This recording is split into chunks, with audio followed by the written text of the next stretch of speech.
é o programa Jesus está voltando. Final do mês passado, 29 de novembro, o Erdogan foi notícia novamente no mundo que ele pediu para que os muçulmanos protejam Jerusalém. Ele parece que deu essa entrevista para o jornal Al Jazeera. Ele falou em Istambul, em um simpósio parlamentar sobre Jerusalém, e disse que é dever comum de todos os muçulmanos abraçar a causa palestina e proteger Jerusalém. E acrescentou que guardar a mesquita Al-Aqsa não deve ser missão para crianças armadas somente com pedras. Ou seja, ele conclamou os muçulmanos para se armarem mesmo e não deixarem os judeus pisarem no monte do templo.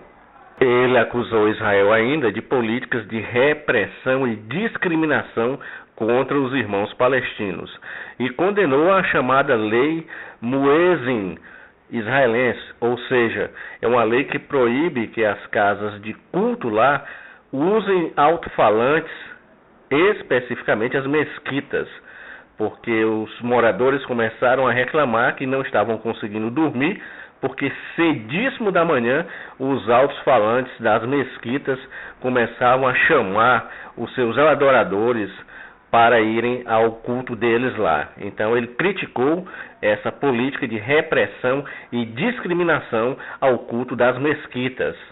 Erdogan, ele diz que isso é uma medida irracional e sem consciência. Ele disse ainda que é preciso que haja a solução dos dois estados para que haja paz no Oriente Médio, um estado palestino que ficará na parte oriental de Jerusalém. Em alguns vídeos passados nós já dissemos que os judeus jamais vão abrir mão de Jerusalém Oriental. É a parte antiga, a parte dos patriarcas, e o que a autoridade palestina quer é exatamente situar sua capital em Jerusalém Oriental. Isso os judeus jamais vão permitir. O Erdogan ele vem sempre dando uma alfinetada em Israel, e ainda em maio de 2015 ele proclamou que Jerusalém pertence aos muçulmanos e não aos judeus.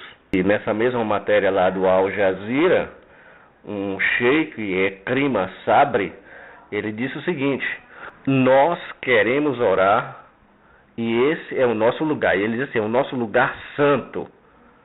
Ou seja, o monte do templo é deles. E a Unesco, algumas semanas atrás, disse que o monte do templo não pertence aos judeus. Então, a Unesco já colocou lá para aqueles países que fazem parte dela que o monte do templo não pertence aos judeus. Então, o mundo inteiro está se levantando cada vez mais forte contra Israel, e o presidente turco cada vez mais vai contra Israel, e ele diz que a mesquita Al-Aqsa não deve ser deixada para as crianças defenderem com pedras. Ou seja, os muçulmanos têm que se armarem e defenderem lá a mesquita, que é onde está o monte do templo, ali o Domo da Rocha. Então fiquemos atentos às ocorrências mundiais. Cada vez mais o cenário do Oriente Médio está efervescendo e não sabemos quando esse barril de pólvora vai estourar. Fique ligado no programa Jesus está voltando. Que Deus te abençoe poderosamente.